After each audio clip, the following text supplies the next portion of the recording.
Rasulullah Shallallahu Alaihi Wasallam memberikan suatu kabar kepada salah satu sahabat yang bertanya, "Wahai Rasulullah, amalan apa yang bisa saya lakukan ringan untuk dikerjakan, tetapi balasannya di akhirat begitu berat atau timbangannya berat?"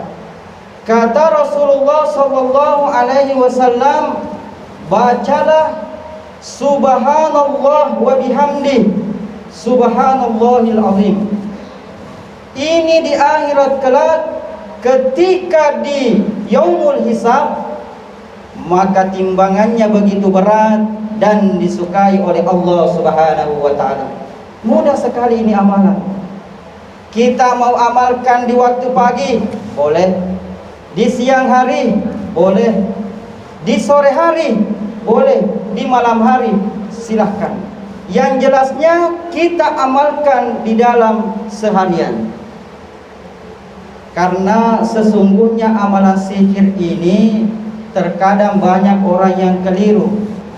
Kekeliruannya yang terkadang begini, bahwa dia sekedar mengejar jumlah zikirnya. Terkadang baca subhanallah wa bihamdi subhanallahil azim 100 kali. Di siang hari 100 kali, di sore hari 100 kali, di malam hari 100 kali. Boleh-boleh saja. Tetapi yang menjadi persoalan, mungkin hari ini kita amalkan sampai beribu-ribu kali, besoknya langsung tidak bisa lagi. Jadi dalam sebuah hadis dikatakan bahwa kalau di dalam mengamalkan suatu ibadah, ahabbul a'mali ilallahi adwamuha wa in qalla. Artinya bahwa amal kebaikan yang paling dicintai oleh Allah Subhanahu wa taala, yakni amalan yang kontinu, amalan yang terus menerus walaupun itu sedikit. Saya ulangi, bahwa amalan yang paling dicintai oleh Allah Subhanahu wa taala, terutama amalan zikir, walaupun itu sedikit kita lakukan tetapi selalu berkelanjutan, itu yang paling hebat. Daripada kita banyak membaca zikir pada hari ini, besoknya kalah miki. Jadi cari amalan-amalan yang ringan tetapi kontinu. Masyiral muslimin jamaah salat Isya dan tarawih yang sama-sama berbahagia. Lalu apa yang dimaksud dengan zikir? Ya, zikir itu artinya mengingat.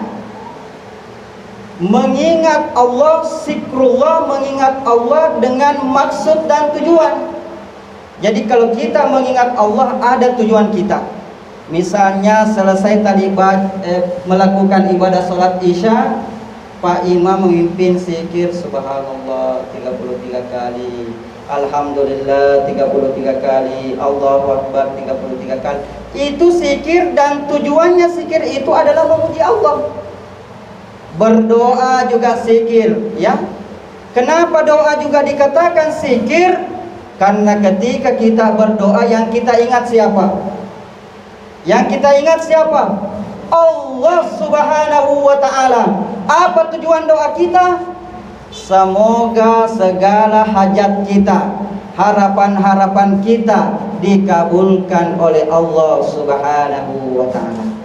Jadi zikir itu sangat luas maknanya. Sehingga para alim ulama, khususnya ulama sufi, ulama tasawuf, itu membagi zikir menjadi 3 bagian. Mari kita perhatikan. Yang pertama ada dimaksud dengan zikir jali. Zikir jali ini zikirnya lisan, zikirnya lidah, zikirnya secara diucapkan dengan jelas. Ya, misalnya kalau kita sedang kumpul-kumpul zikir subhanallah, alhamdulillah, Allahu Akbar, itu zikir jali. Yang kedua, zikir khafi. Zikir khafi ini adalah zikir hati. Ya, jadi ini terkadang ada orang yang mungkin duduk termenung, tidak banyak bicara, tetapi di hatinya itu selalu berkomunikasi dengan Allah. Allah, Allah, Allah.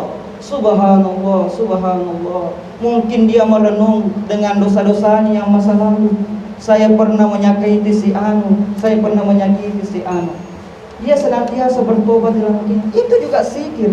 Dan itu yang kedua hebat, karena hati ini terkadang lain-lain yang dipikirkan. Ini yang kedua agak berat. Boleh kita padukan dengan mengucapkan subhanallah, lalu hati kita juga mengucapkan di dalam subhanallah. Dan yang ketiga ini zikir hakiki, zikir yang sesungguhnya dan zikir tingkatan paling tertinggi. Kenapa dikatakan zikir tingkatan paling tertinggi? Karena ini sudah kita padukan antara jasad kita secara lahir dan batin senantiasa mengingat Allah Subhanahu wa ta'ala. Ya, yang mana dulu jasad? Yang mana yang jasad? Yang mulai ujung rambut kita sampai ujung kaki kita, itulah jasad. Itu diperintahkan untuk senantiasa mengingat Allah. Di dalam Al-Quran Allah Subhanahu wa ta'ala berfirman, alladzina yazkurunallaha qiyaman wa qu'udan wa ala junubihim. Yaitu orang-orang yang mengingat Allah ketika berdiri, qiyaman, duduk, wa qu'udan, berbaring, wa ala junubihim. Ini senantiasa kita diperintahkan untuk mengingat Allah di dalam posisi tersebut. Jadi ujung rambut sampai ujung kaki itu dianjurkan mengingat Allah. Mata kita dianjurkan mengingat Allah. Jangan memandang yang hal-hal yang diharamkan oleh Allah. Inilah bulan puasa. Bulan puasa mendidik kita menjaga pandangan.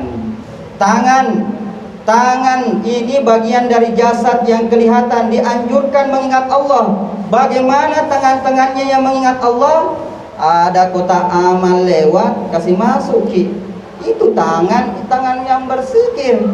Ada tetangga tak yang kesusahan, mau pergi ke rumah sakit, mau melahirkan, tidak ada mobilnya, ada mobil tak, pinjamkan ini kunci mobil. Ini tangan-tangan yang berzikir kepada Allah. Tangan-tangan inilah yang akan bersaksi bahwa senantiasa mengingat Allah.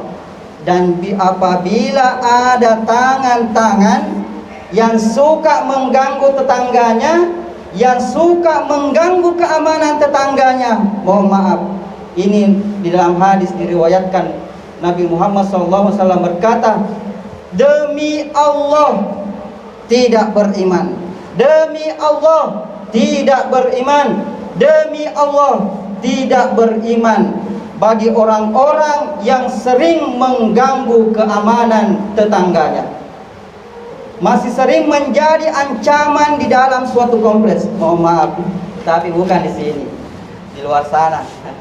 Iya, ini hadis jelas sahih bahwa walaupun kita mengaku beriman kepada Allah, tetapi tangan kita masih suka mengganggu tetangga, terancam tetangga, akibat tangan-tangan kita belum diakui keimanan kita kepada Allah Subhanahu wa ta'ala. Alhamdulillah. Itu adalah bagian jasad-jasad kita. Dan tentunya zikir yang sesungguhnya di dalam tubuh kita, yang jasad kita yang kelihatan ini adalah melakukan ibadah sholat. Kenapa ibadah sholat dikatakan zikir yang sesungguhnya? Karena seluruh anggota tubuh kita bergerak, bersaksi mengingat Allah Subhanahu wa ta'ala.